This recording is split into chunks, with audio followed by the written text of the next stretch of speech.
बेवजह घबराना, चक्कर आना, जल्दी थक जाना, आंखों के आगे धुंधलापन छाना, ये लक्षण है खतरनाक। जानलेवा है low blood pressure. Doctor Pratap Chauhan के साथ देखिए संजीवनी। दुनिया में बड़ी तादाद में लोग लो बीपी की समस्या से ग्रस्त हैं, लेकिन ज्यादातर को ना तो इसके लक्षण पता होते हैं और ना ही लोग समय रहते इस पर कोई एक्शन लेते हैं। नतीजन ये जानलेवा साबित हो जाती है। आज संजीवनी में हम लो ब्लड प्रेशर के हर पहलू पर बात करेंगे और डॉक्टर चौहान से जानेंगे कि नेचर और आयुर्वेद का सहारा लेकर कैसे इस रोग को ठीक किया जा सकता है। डॉक्टर चौहान, लोग अक्सर लो ब्लड प्रेशर की समस्या को हल्के में ले लेते हैं या फिर नजरअंदाज करते हैं। ये कितना खतरनाक हो सकता है? देखिए, बहुत सही आपने कहा है और बहुत अच्छा विषय भी है। काफी सारे लोग समझते हैं कि लो ब्लड प्रेशर है तो कोई चिंता की बात नहीं। उनको ये लगता है कि शायद हाई ब्लड प्रेशर से ही प्रॉब्लम होती है, लेकिन लो ब्लड प्रेशर यानी कि जब ब्लड प्रेशर आपका एक लिमिट से नीचे चला जाए। ऐसे तो नॉर्मल बीपी जो है 120/80 आपने सुना होगा, 120/80 है तो नॉर्मल है। और लो ब्लड प्रेशर किसको कहते हैं ये भी समझा दूं मैं आपको थोड़ा सा। कुछ लोगों का जो है 110/70 नॉर्मल रहता है, उनको कोई प्रॉब्लम नहीं होती, तो उनको हम लो ब्लड प्रेशर नहीं कहते। यहाँ तक के ऐसे पेशेंट भी हैं जिनका ऊपर वाला 90 और नीचे वाला 60 रहता है, लेकिन पूरी लाइफ उनको कभी कोई दिक्कत नहीं होती, तो इसको भी नॉर्मल माना जाता है ऐसे लोगों में। लेकिन यदि इससे भी कम आपका ब्लड प्रेशर हो जाता है या 60-90 में रहते हुए आपको कुछ लक्षण होते हैं, किस तरह के लक्षण जो मैं आपको थोड़ा समझा रहा हूँ यहाँ पर। मान लो आपको थोड़ा सा डिजीनेस होती है, थोड़ा सा ऐसा लगता है कि आपका सिर घूम रहा है, चक्कर आने जैसी आपको फीलिंग होती है, आंखों के आगे धुंधलापन हो जाता है, कई बार आप जैसे लेटे हुए हैं जैसे ही उठते हैं एकदम से चक्कर आ जाता है, या कुर्सी से खड़े होते हैं तो लगता है कि एकदम गिर जाएंगे अभी, तो फिर डेफिनेटली आपका ये जो है एक चिंता का विषय है। ये जानलेवा भी हो सकता है, क्योंकि जब लो ब्लड प्रेशर होता है तो हमारे शरीर के अंदर ऑक्सीजन की मात्रा कम हो जाती है, और जब ऑक्सीजन कम होगा तो क्या होगा, हमारे हार्ट को डैमेज होगा, हमारे ब्रेन का डैमेज होगा, कई ऑर्गन्स में सब जगह एक एक छोटी छोटी सेल के अंदर ऑक्सीजन चाहिए उसको जीवित रखने के लिए। तो जब ऑक्सीजन नहीं पहुंचेगी तो वहां पर भी ऑर्गन्स में, हमारे टिश्यूज में, हमारे धातुज में डैमेज शुरू हो जाएगा। और कई बार लोग फेंट हो जाते हैं। आपने देखा होगा कि लोग खड़े खड़े गिर जाते हैं कई जगह, कई बार बाहर स्ट्रीट में भी देखा होगा। तो ये जो गिरना है ये भी लो ब्लड प्रेशर के कारण हो सकता है। बेहोश हो जाते हैं, शॉक, ब्लैकआउट इसको बोलते हैं। तो कहीं आदमी रोड पर गिर जाए, उसको एक्सीडेंट हो जाएगा, उसकी जान जा सकती है। चोट लगने से जो है आपके सिर में चोट लग सकती है, बड़ा भयंकर उसके परिणाम हो सकते हैं, कोई हड्डी आपकी टूट सकती है।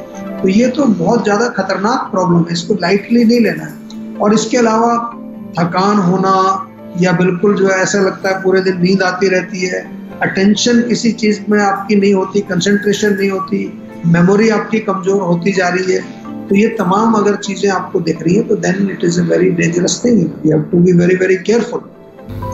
कैसे गलत तरीके से ड्राई फ्रूट्स खाने से पड़ सकते हैं आप बीमार, बताएंगे संजीवनी टिप्स में डॉक्टर चौहान, लेकिन अब से थोड़ी ही देर के बाद। और इस वक्त शिमला से हमारे साथ एक कॉलर जुड़ चुके हैं। अनिल, क्या जानना चाहते हैं आप डॉक्टर साहब से? जी सर, नमस्कार। मेरी उम्र 35 साल है। मेरा पेट साफ नहीं होता है और मोशन लूज होते हैं, बार बार मेरे को जाना पड़ता है। खाने के बाद भी मेरे को मोशन जाना पड़ता है, जिसकी वजह से गैस, एसिडिटी, पेट कम हो रहा है, और मैं ज्यादा स्ट्रेस, जिसकी वजह से मेरे को ज्यादा स्ट्रेस भी रहता है। तो मैं इसके बारे में निवारण चाहता हूँ सर, अगर कुछ बता पाए मेरे को। दो चीज आपने कही, एक पेट खराब रहता है, दूसरा स्ट्रेस रहता है। तो डेफिनेटली जो है स्ट्रेस और पेट का बहुत क्लोज कनेक्शन है। जिस व्यक्ति को स्ट्रेस रहता है उसका खाना ठीक से पचता नहीं है, अपच हो जाता है उसको, और जब अपच हो जाएगा तो आपका जो छोटी आंत है, स्मॉल इंटेस्टाइन, वहां पर जो है एक तो आम बनना शुरू हो जाएगा और आपका भोजन एब्जॉर्ब नहीं होगा, तो इसलिए बार बार आपको मोशन होते हैं। उसमें भी आप देखेंगे तो कई बार जो है अनडाइजेस्टेड फूड आपको नजर आएगा, या कभी कभार मरोड़ होगी आम के कारण, कभी पेट में दर्द होगा, गैस बनेगी। तो यहाँ पर जो मैं समझता हूँ कि मूल कारण यहाँ पर स्ट्रेस को भी हमें नजरअंदाज नहीं करना है। पेट के लिए दवाई दी जाएगी आपको, पेट को, ताकि आपका पाचन ठीक हो, अग्नि ठीक हो, आम का पाचन हो, वो तो दवाई देंगे ही देंगे। लेकिन मैं आपको इसलिए बता रहा हूँ कि कई बार हम केवल डाइजेस्टिव चीजें ले लेते हैं पेट के लिए, लेकिन जो एक मूल कारण मेरा स्ट्रेस है उस पर ध्यान नहीं देते। जीवा में तो स्ट्रेस फ्री टैबलेट बहुत पॉपुलर है, उसको दुनिया भर में लोग लेते हैं, तो वो तो आप रखा करें क्योंकि आजकल स्ट्रेस तो सभी को। लेकिन आपके लिए पर्टिकुलरली मैं एक चीज बताना चाहता हूँ कि एक तो थोड़ा सा आप सौंफ का पानी पिया करें। 1 चम्मच सौंफ 1 कप पानी में डाल करके उबाल लीजिए उसको, और जब उबल जाए अच्छी तरह उसको थोड़ा छान करके गुनगुना आप दिन में 2-3 बार पी। चाहे तो एक छोटी सी थर्मस ले लो और उसमें थोड़ा पानी, सौंफ का पानी भर के रख लीजिए, इससे आपको काफी रिलीफ मिलेगा। Doctor Chauhan, low blood pressure के 7 कारण कौन कौन से हो सकते हैं? देखिए, सबसे पहला कारण तो ये कि अगर आपका हार्ट जो है वो ठीक से काम नहीं कर रहा है। कई बार क्योंकि हार्ट की पंपिंग से ही हमारा ब्लड प्रेशर नापा जाता है, तो अगर हार्ट की प्रॉब्लम है, किसी तरह का हृदय रोग आपको है, तो वो एक ब्लड प्रेशर का कारण बन सकता है। दूसरा जो हमारा एंडोक्राइन सिस्टम है, हार्मोनल सिस्टम जो है, हार्मोनल इम्बैलेंस के कारण भी लो ब्लड प्रेशर कई लोगों में देखने को मिलता है। खास तौर से देखा होगा आपने, थायराइड जिसको होता है कई बार लो बीपी हो जाता है। या तीसरा कारण है कि डिहाइड्रेशन अगर आपको होता है, पानी आप कम पीते हैं या पानी पीते हैं थोड़ा बहुत, लेकिन आप ऐसी चीजें ज्यादा सेवन करते हैं जिससे ड्राइनेस हो जाता है, बहुत ज्यादा आपको पसीना आता है, बहुत ज्यादा फिजिकल एक्टिविटी करते हैं, पसीना निकलता है लेकिन पानी नहीं पी पाते हैं। और प्रेगनेंसी के कारण भी जो है, वीकनेस के कारण, थकान के कारण लो बीपी हो जाता है। या फिर ब्लड लॉस, आपके शरीर से खून बह जाए किसी कारण से, कोई चोट लग जाए, या जो है अनीमिया के आप पेशेंट हैं, लोग जिसमें हीमोग्लोबिन कम होता है, या चोट लगने से आपको कहीं खून निकल जाए, या कई बार महिलाओं में जो है ब्लीडिंग होती है, मेंस्ट्रुअल के टाइम पर एक्सेसिव ब्लीडिंग हो रही है या कुछ और कारण हो जाता है, तो any type of bleeding that can cause low blood pressure. और इसके अलावा किसी बीमारी के कारण भी आपको लो ब्लड प्रेशर हो सकता है। कोई कई ऐसे रोग हैं जिनकी वजह से आपको लो ब्लड प्रेशर हो जाता है। और लास्टली बट मोस्ट इम्पोर्टेंट, अगर आपका भोजन जो है वो पौष्टिक नहीं, उसमें न्यूट्रिशन नहीं। आजकल लोग क्या खाते हैं, सुबह सैंडविच खाया, दोपहर को कुछ पिज्जा खा लिया, शाम को नूडल्स खा ली, हो गया, पूरा दिन निकल गया। दिन में 3-4 कॉफी पी ली, चाय पी ली, तो पोषण तो मिला नहीं आपको, न्यूट्रिशन नहीं मिला, उससे भी आपका लो ब्लड प्रेशर हो सकता है।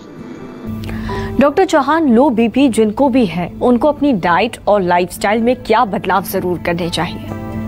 देखिए, बहुत सरल और सिंपल उपाय है कि पौष्टिक भोजन तो जरूर खाएं, फ्रूट्स खाएं, ताजे फलों के जूस पिएं, नींबू पानी बहुत अच्छा है, उसमें थोड़ा सा चाहे मिश्री डाल दें, बड़ा अच्छा रहेगा। थोड़ा नमक, क्योंकि नमक अगर कम खाते हैं उनका भी ब्लड प्रेशर लो हो जाता है। कुछ लोग नमक नहीं खाते, कुछ देशों में लोग नहीं नमक खाते ज्यादा।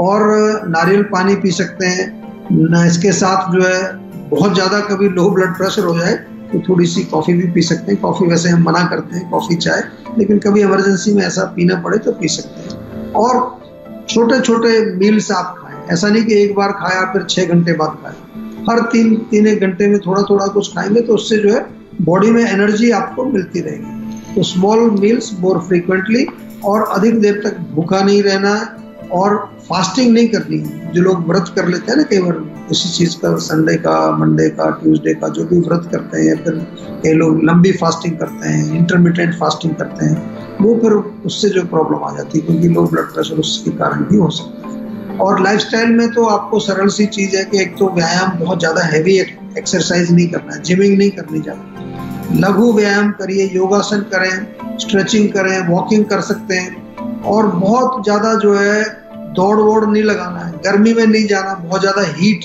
बहुत पसीना आने से भी प्रॉब्लम होती है। बहुत देर तक खड़े रहकर अगर आप काम करते हैं, लगातार खड़े हुए हैं, ऐसा जॉब है आपका, उसमें खड़े रहना पड़ता है। और एक काम और करना है कि थोड़ा सा लाइफस्टाइल में ये भी चेंज रखें, जब आप बेड से उठते हैं, चेयर से उठते हैं, नीचे बैठ करके उठते हैं, तो धीरे धीरे उठें। अगर लेटे हुए तो पहले बैठ जाइए, फिर पैर नीचे करिए, फिर उसके बाद धीरे धीरे उठें, ताकि तब तक आपका सर्कुलेशन तो थोड़ा सा नॉर्मल हो जाए। और इस वक्त हमारे साथ एक कॉलर जुड़ चुके हैं जयपुर से, अभिषेक। क्या जानना चाहते हैं आप डॉक्टर चौहान से? हेलो जी, नमस्कार। नमस्कार सर। बताइए सर, मेरे बाल झड़ने की प्रॉब्लम है। बाल में क्या हो रहा है? हेयर फॉल हो रहा है। Hair fall. अभी उम्र कितनी है आपकी? 22। हाँ जी, 22 ईयर्स। 22 अभी से बाल क्यों जा रहे हैं भाई आपके? देखिए बड़ी गलत बात है। और ये मैं इसलिए आपकी एज पूछी क्योंकि बहुत सारे युवा लोग आजकल आ रहे हैं हमारे पास। जितने भी हेयर लॉस के पेशेंट आ रहे हैं उनमें से 20 से 30 के बीच में तो कम से कम भी जो है 25-30% लोग उसके उसी एज ग्रुप के हैं। तो मेरे को समझ नहीं आता कि आप लोग क्या पोषण लेते हैं, क्या आपका न्यूट्रिशन का क्या सिस्टम है, भोजन क्या खाते हैं। तो आपका भोजन जरा चेक करिए और दूसरा लाइफस्टाइल आप ठीक करिए। जब तक ये 2 चीजें आप ठीक नहीं करेंगे आप एक के बाद एक रोग आपको आता रहेगा। तो प्लीज थोड़ा सा जो है अपने प्राचीन जो हमारी संस्कृति है, जो हमारे ट्रेडिशनल जो फूड्स हैं, ट्रेडिशनल सिस्टम्स हैं, उनसे जुड़ने का काम आप करिए। और यही हमारा उद्देश्य है जीवा का। हम लोग जो है आयुर्वेद और जितने भी हमारे ट्रेडिशनल साइंसेज हैं, जितने भी हमारी वैदिक नॉलेज सिस्टम्स हैं, उनको रिवाइव करने का काम कर रहे हैं। हम एक स्कूल भी चलाते हैं फरीदाबाद में। इसके अलावा हमारा तीसरा विंग वृंदावन में है। तो आप सभी से निवेदन है कि थोड़ा जीवा से जुड़े और अलग अलग क्षेत्र में जो हमारा काम चल रहा है उसका जो है आप लाभ उठाएं।